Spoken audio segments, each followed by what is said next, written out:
Jedi, yeah, crown me king, tell them heathens. Shalom, and welcome to another edition here on the Genesis 49ers page, where we say no to vague interpretations and we give thorough breakdowns.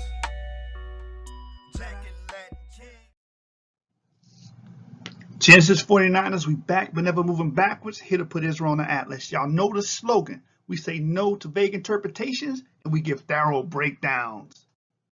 Now, today's topic is going to be at even how the ancient Israelites calculated days, because it's been a hot topic within the community, okay? The sunrise doctrine, as some call it. But I remember a brother, which goes by the name Divine Prospect. He brought this up talking about the Sabbath is to be kept in the morning, and he broke down certain words. So we're going to give historical clarity and also scriptural clarity on when does the day begin. When does it begin? And I present the question, I answer it with the opening slide, with the title slide, which is at even how the ancient Israelites calculated days. Again, y'all know the slogan. We say no to vague interpretations and we give thorough breakdowns. Also, this sunrise doctrine, just like the full moon doctrine, it's all vague interpretations. You bring out a word, morning. Oh, look, it says morning. This is when the day begins. But you don't show anything to validate your claims or use obscurity of certain scriptures and passages to validate your claims, which will make you disingenuous. And our job is to cast down the imagination. So without further ado, let's get right into the presentation. First off, I want my audience, the listener and the viewer, to be able to differentiate what a solar day is and what daytime is. Because the proponents of this doctrine known as the sunrise doctrine, they are conflating it and misconstruing the two. Now, a solar day is a 24-hour period in which the earth rotates on its axis. Daytime is a 12-hour period, right? That time that we can physically see the sun, right? That's usually, give or take, a 12-hour period. So what they would do, they would go to Genesis 1 and 5, and they say, and God called the light day, which the light, that's going to be what we call daytime, the 12-hour period. And the darkness he called night. And the evening and the morning were the first day. Now, when it says the first day, that's referencing a solar day, a 24-hour period. You have to differentiate between daytime and a solar day. So, and the evening, remember that the evening is the beginning of this solar day. And the morning. So they'll say, oh, it says the morning. The morning is not the beginning. The first word you see here is the evening. So Genesis 1 and 5. The evening. The evening dictates the beginning of the calendrical dates, i.e. the 14th or 15th day. The evening, okay, not the morning, the evening, and that's what we're going to present here on today's presentation. But before we begin, you guys know, Yashub, I'm from the tribe of Issachar. So let's bring out a few facts pertaining to Issachar. So 1 Chronicles 12 and 32 reads, and of the children of Issachar, which were men that had understanding of the times, to know what Israel ought to do. So these guys were the people who were the tribe that was in charge of the astronomical, the calendrical dates, when the full moon would come in, when the new moon would come in, when the feast days would come in, which some of the feast days are relegated to the new moon, to the full moon, which we know on the 15th is the Passover, so the full moon will be present.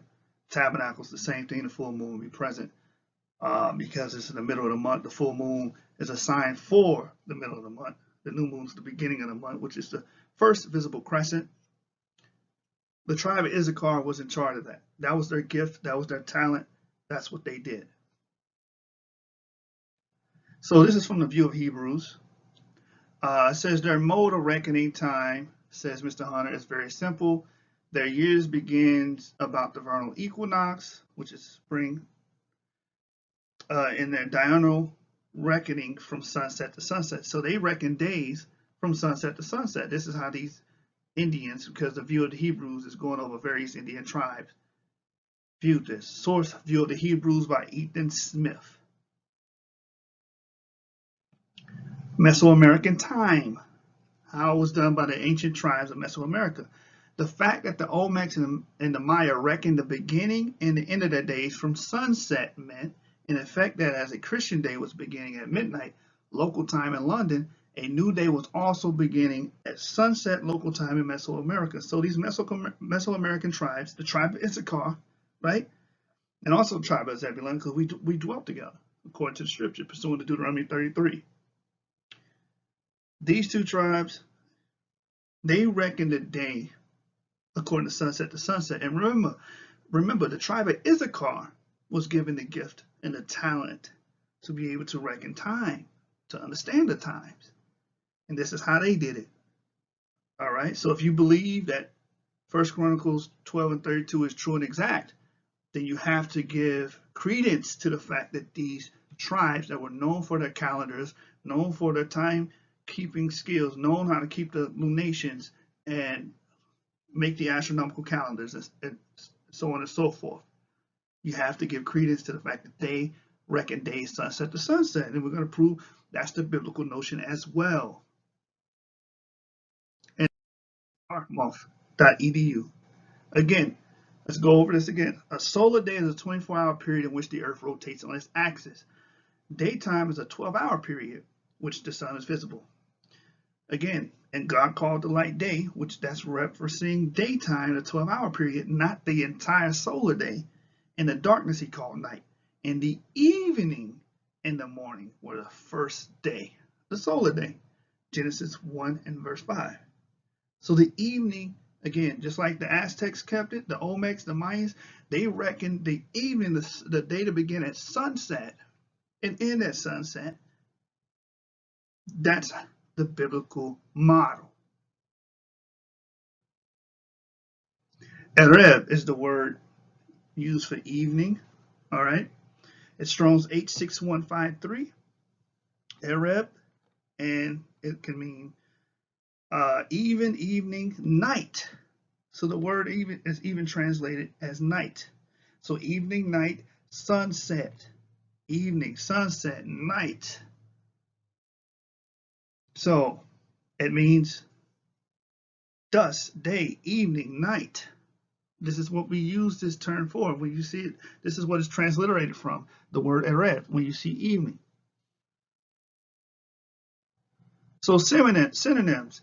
Proverbs 7 verse 9 says, in the twilight, in the evening, in the black, in the dark night. So these are all synonymous with one another. Twilight, evening, and the black and dark night, because during this period is the beginning of what we call night, right? This is the period of time that day begins, that the solar day begins, a 24-hour period. Here it is, evening. Evening is the period of time at the end of the day, usually from about 6 p.m. to bedtime. It is a daily astronomical event of variable time between daytime and night, in the period in which the daylight is decreasing after the afternoon and before night. So this is the beginning of our days, not the morning, okay? The evening. It says in evening in the morning was the first day. The solar day, the 24-hour period. What dictates that? The evening. So this is from Etymology Online. Day is a noun. The Old English dag period, which the sun is above the horizon, also lifetime, definite time of existence, from Proto-Germanic dags, meaning day. Source also of Old Saxon, Middle Dutch, Dutch dag, Old Frisian dia, die, Old High German tag, Old Norse dagger, Gothic dags. According to Watkins from the PIE root a day, which PIE is Proto-Indo-European, he adds that the Germanic initial D is of obscure origin, but Bodekin says it's from the PIE root dag, to burn, not considered to be related to the Latin dies or dies, which is from the PIE root Deu to shine. Meaning originally in English, the daylight hours. See, that's what people are getting confused at. The daylight hours. Oh, when we see day, we're talking about the daylight hours, the 12 hours where the sun is visible. It expanded to mean the 24-hour period in late Anglo-Saxon times, so in the Middle Ages. The day formally began. I'm going to read this slowly for you brothers. The day formally began at sunset. Let me read it again. The day formally began at sunset. Hence, Old English, Woordenschnight, was what we call Tuesday night, because what we call Tuesday night will be actually the beginning of Wednesday. Names of the weekdays were not regularly capitalized in English until the 17th century.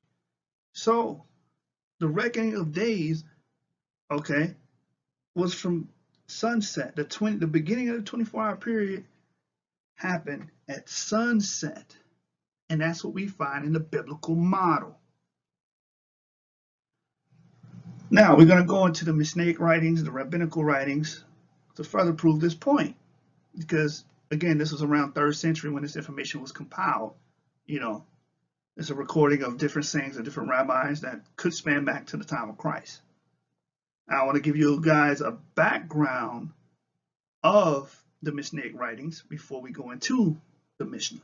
So Judah HaNasi, or Judah the Prince, undertook his collection, arrangement, and redaction of the Mishnah, which work has survived to this present time. He followed his own methods so far as the selection and presentation of the material were concerned, but adopted the systems of Akiva and Meir in regard to the division and arrangement. This Mishnah was intended to serve practical purposes and to be an authority in deciding religious and legal questions. Deciding religious and legal questions is the focal point. My source is JewishEncyclopedia.com, Mishnah, and again, this was all compiled around the 3rd century AD. Early works. So, this was an authority in deciding religious and legal questions. So, if someone has a question about when the day begins, when the Sabbath begins, we have writings regarding that. It's called the Mishnah. In Barakov 2a, verse 9, it says, as it is written in the story of creation, and there was evening, and there was morning, one day. According to this verse, day begins with the evening and not the morning, because that's what we see first. It precedes the morning. The evening. When is evening? Sunset. Okay? We brought this out. We're bringing it out clearly and concisely for you brothers and sisters that are watching. So the Mishnah makes it clear that day begins with evening and not the morning.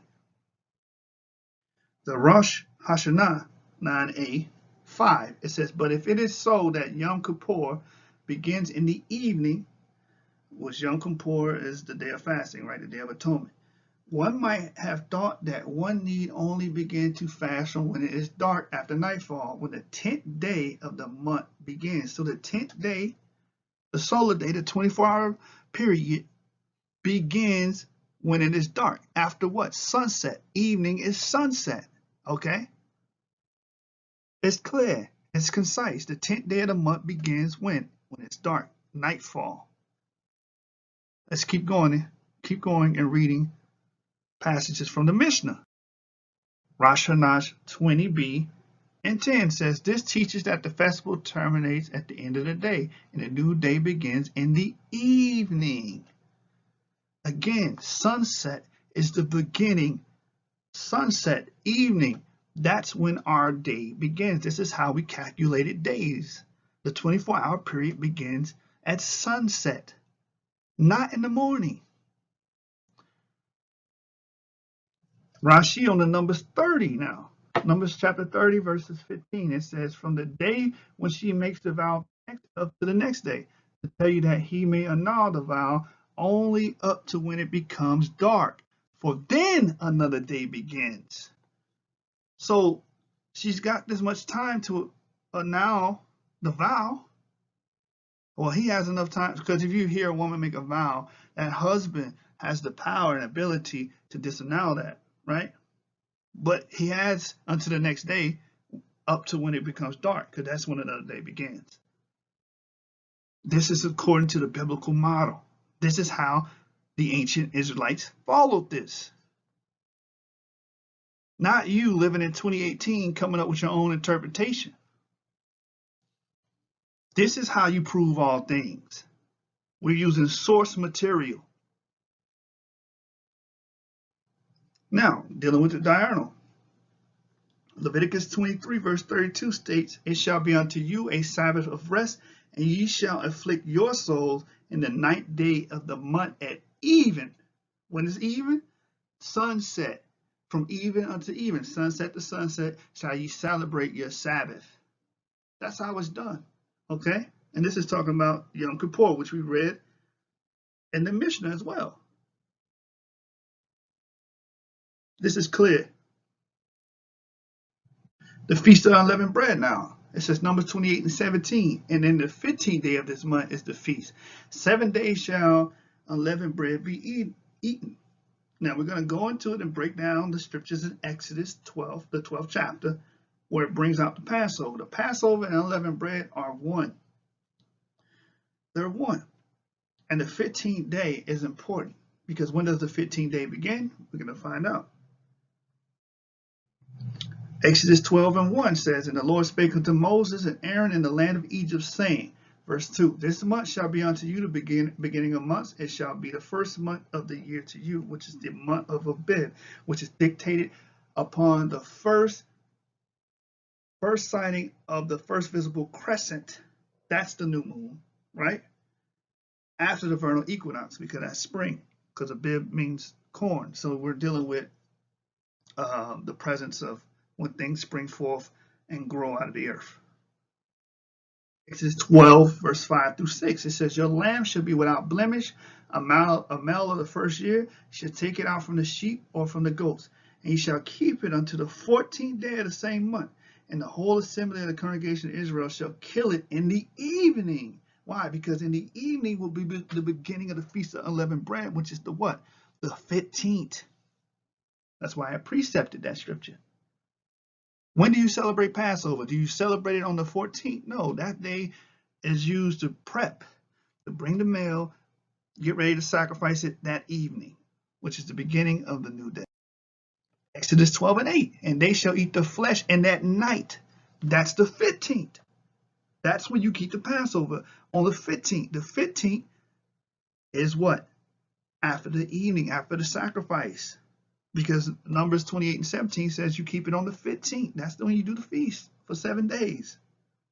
So the 15th is the night where that day begins, and where we begin to do what? Keep the feast of Passover and unleavened bread. It says, "And they shall eat the flesh in that night, roast with fire, and unleavened bread, and with bitter herbs they shall eat it. For I will," verse 12, "for I will pass through the land of Egypt this night." That's when the 15th begins. The 15th begins that night at sunset, "and will smite all the firstborn in the land of Egypt, both man and beast, and against all the gods of Egypt I will execute judgment. I am the Lord." So the Passover gives credence to when the day begins. It begins at evening, at sunset. That's why the sacrifice was sacrificed at evening, okay? And that's why it says on the 15th is when we keep the 7-day feast, because we kept that Passover that night. Passover is to be kept at night. Deuteronomy 16, verse 6, if that wasn't clear enough for you. "But at that place which the Lord thy God shall choose to place his name in, there thou shalt sacrifice the Passover at even." What? That's the 15th. The beginning of the 15th is at even, at the going down of the sun, at the season that thou camest forth out of Egypt, which is spring. So at even, at the going down of the sun, sunset, that begins the 15th. Now, let's look at the historicity of this claim, right? The historicity of viewing and observing when the day begins. We're going to go to Josephus, because Josephus was a historian who lived during the time of Christ, during the time of the apostles. So his records are valuable. Why? Because he recorded how things were observed and kept during that time, during those epochs, right? So let's get into it. It says, and the last was erected above the top of the Pastoria, where one of the priests stood, of course, and gave a signal beforehand with a trumpet at the beginning of every seventh day, which is the Sabbath, in the evening twilight, as also at the evening when that day was finished, as giving notice to the people when they were to stop work and when they were to go to work again. So he came at evening and said, okay, this is the beginning of the Sabbath. All work has to cease in the land, all work. So it was signaled by a priest, and he witnessed it and recorded this.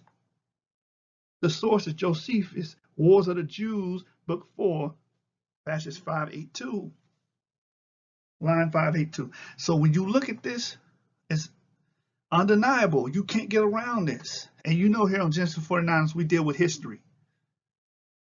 We deal with the historicity of matters. We don't just go with interpretations. So according to Josephus, this is how it was observed. I'm not going to follow you here in 2018 coming with some strange doctrine. And we're not going to allow that to happen. We're going to bring forth the truth and cast down your vain imagination and your vain opinion. Trust and believe. So according to Josephus, this is how it was observed. At evening, when the sun was setting. All right, here comes the Sabbath. It's about to get dark. You brothers, you sisters need to stop working and get ready for the Sabbath. That's history. You just got to bow down to it. This is how it happened. This is how it was observed. This is how Christ observed it. Because remember, Christ had no guile in him, no sin in him. He had his fringes. He had the laws down and packed. He kept the Sabbath. He observed the Sabbath. He observed the Passover according to the way, the Judean way, the Pharisaic way, right? Which is in accordance with the laws, statutes, and commandments. That's why he said about the Pharisees, he said, do what they bid you to do, but not do after what they do. Why? Because they read from the laws.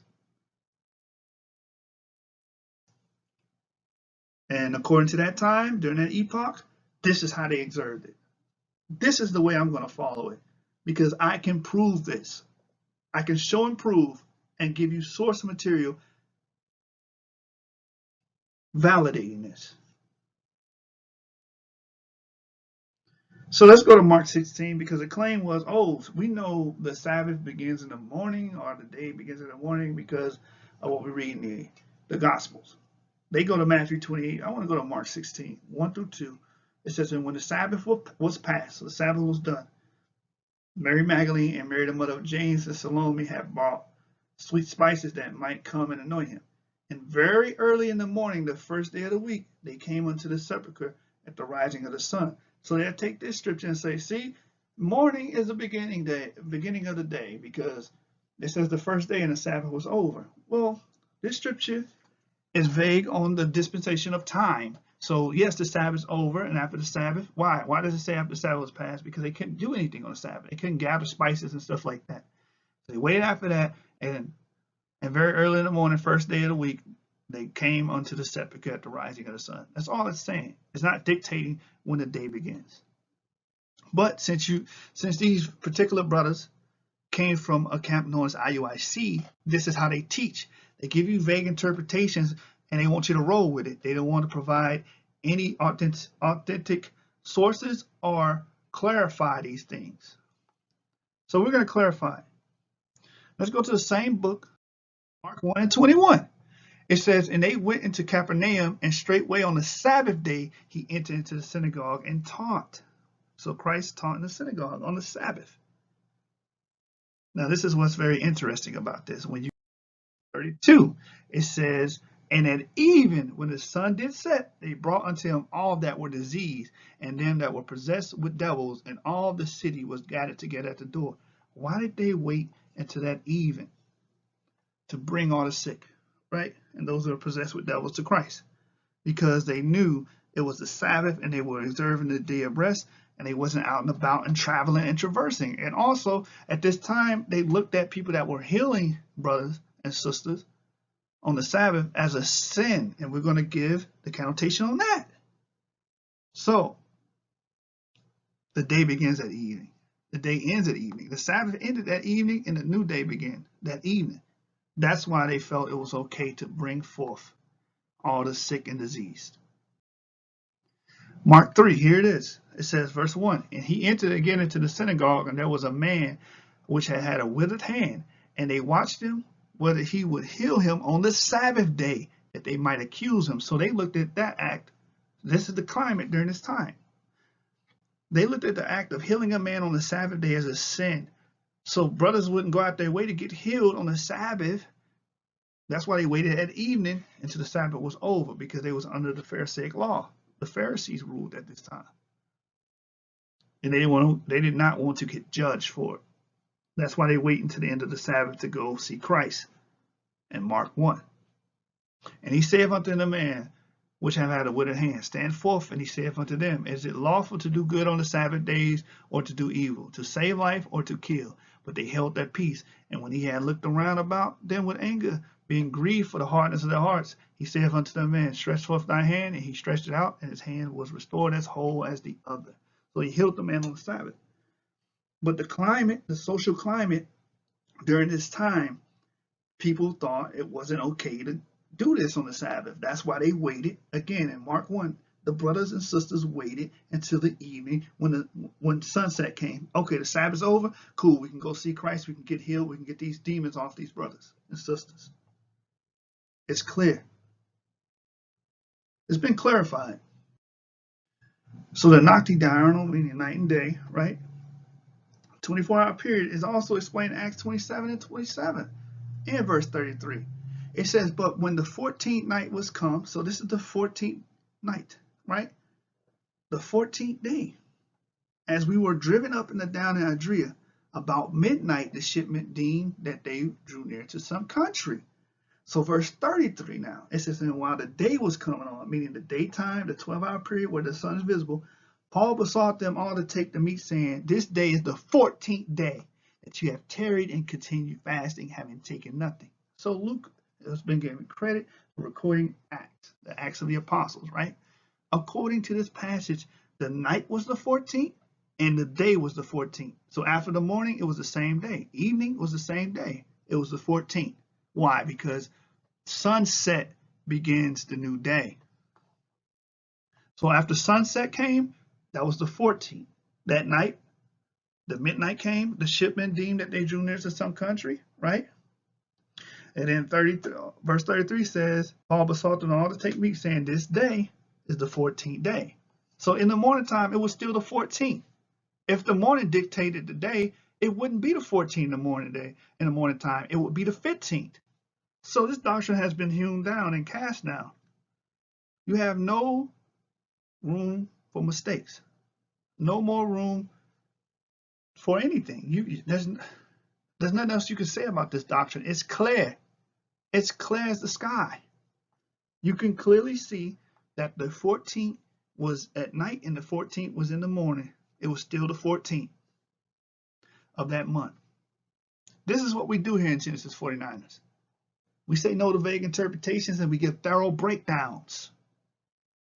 Right? So I thank you, brothers and sisters, for viewing this channel, viewing the content that we provide. More videos and more content will come. Trust me. Trust and believe. If you haven't subscribed to the channel, subscribe. Hit the notification bell so you can be notified when new content is uploaded on the channel. But we can clearly see that we put this doctrine to bed. It's been killed. It's been hewn down. You're without excuse now. Acts 27, 27, and 33, it cuts that doctrine all day because the 14th was at night and the 14th was in the morning. If the morning dictated the new day or the 24-hour period, it wouldn't be worded this way. It would say the 14th was at night and the 15th was in the morning. But it doesn't say that. Again, verse 33, and while the day was coming on, Paul besought them to all take the meat, saying, this day is the 14th day that you have tarried and continued fasting, having taken nothing. So that's how they counted the days.